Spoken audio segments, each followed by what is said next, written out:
Clayton Schenkelberg, who at age 103 was believed to be America's oldest Pearl Harbor survivor, died April 14 at a San Diego senior care facility.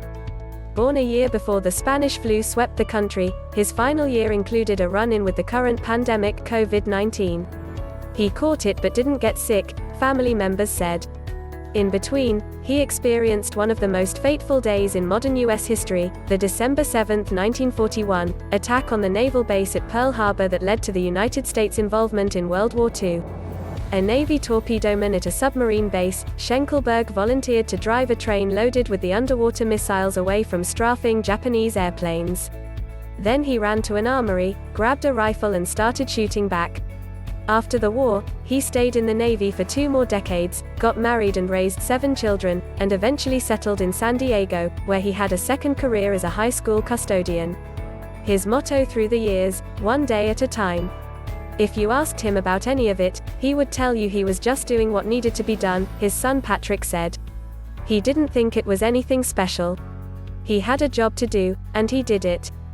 Born October 17, 1917, in Carroll, Iowa, Schenkelberg knew hardship early on. His mother died when he was 9. When he was 12, the stock market crashed, triggering the Great Depression. At age 17, his father, a livestock salesman and grain elevator operator, was killed in an accident. In 1937, he followed an older brother into the Navy and was sent to Pearl Harbor and into torpedo work. On the morning the Japanese planes attacked, his shift was just ending. He was looking forward to spending the day with his girlfriend. Of the roughly 50,000 American service members on Oahu, Hawaii, that day, about 400 were killed and 200 injured.